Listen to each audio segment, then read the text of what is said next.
Quando os fãs falam sobre Aya no Koji, normalmente a conversa gira em torno da mesma coisa. Sua inteligência. Sua manipulação. Sua capacidade de vencer qualquer adversário. Mas existe um detalhe que muita gente esquece. Nenhuma pessoa nasce daquela forma. Ninguém nasce enxergando os outros como peças. Ninguém nasce escondendo emoções com tanta perfeição. Ninguém nasce preparado para controlar praticamente qualquer situação. E é exatamente por isso que existe uma pergunta tão importante.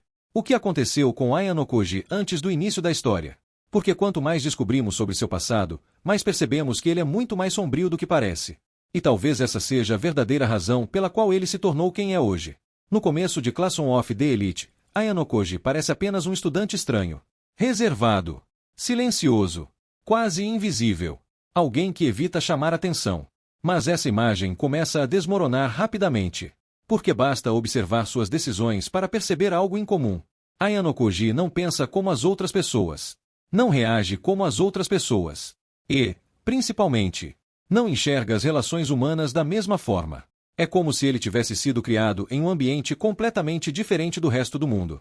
E a verdade é que foi exatamente isso que aconteceu. Durante muito tempo, os fãs acreditavam que Aya no Koji era apenas um gênio. Mas a Whiterun mudou completamente essa percepção. Porque a Whiterun não era uma escola comum. Não era um centro de treinamento comum. E muito menos um lugar onde crianças poderiam ter uma infância normal. Era um ambiente criado com um único objetivo: produzir indivíduos perfeitos. Não felizes. Não saudáveis. Perfeitos. E existe uma diferença enorme entre essas duas coisas. Porque para alcançar esse objetivo, praticamente tudo aquilo que normalmente faz parte da infância foi removido. Amizades. Afeto. Liberdade. Momentos de diversão. Experiências emocionais.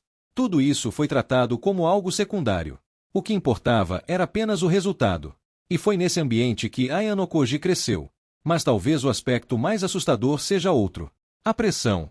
Porque não estamos falando apenas de estudar mais do que outras crianças.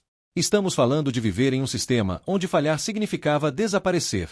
Onde apenas os melhores conseguiam continuar. Onde a competição nunca terminava. E onde o valor de uma pessoa era medido exclusivamente por desempenho. Imagine passar toda a sua infância dentro de uma realidade assim. Sem descanso. Sem escolhas. Sem uma vida normal. E então começamos a entender por que Aya no Koji se tornou tão diferente. Porque a Whiterun não ensinou apenas matemática. Não ensinou apenas estratégia.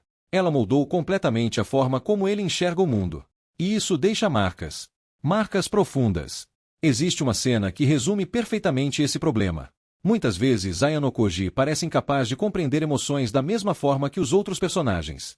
Não porque seja incapaz de entendê-las intelectualmente, mas porque passou anos observando sentimentos como obstáculos, fraquezas, variáveis, ferramentas. E isso cria uma situação extremamente triste.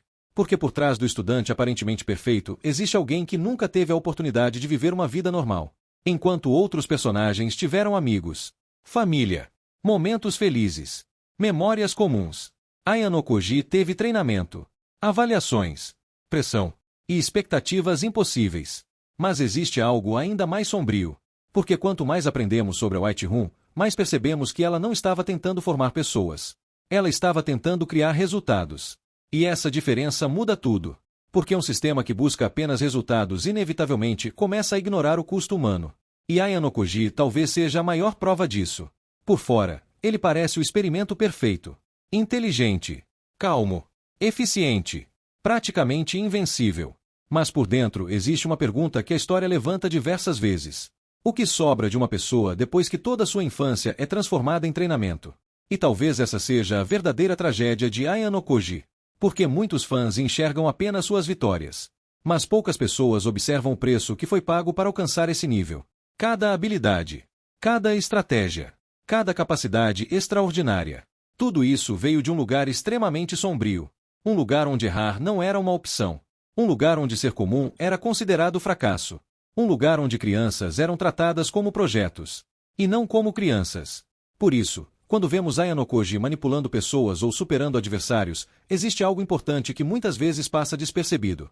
Essas habilidades não surgiram naturalmente. Elas foram construídas, forçadas, moldadas através de anos de um sistema que sacrificou quase tudo em nome da perfeição. E talvez seja exatamente por isso que seu passado seja tão fascinante. Porque ele não é sombrio apenas por causa do sofrimento. Ele é sombrio porque nos faz questionar algo muito maior. Vale a pena criar alguém perfeito se o preço for destruir sua humanidade? E essa pode ser uma das perguntas mais importantes de toda a obra. Porque no fundo, Classroom of the Elite não conta apenas a história de um gênio. Conta a história de alguém tentando descobrir o que significa ser humano depois de passar a vida inteira sendo tratado como uma ferramenta. E talvez seja exatamente isso que torna Aya no Koji um personagem tão diferente de todos os outros. E você? Acha que Aya no Koji conseguiu escapar completamente da influência da Whiterun? Ou acredita que seu passado continuará definindo suas escolhas até o final da história? Deixe sua opinião nos comentários.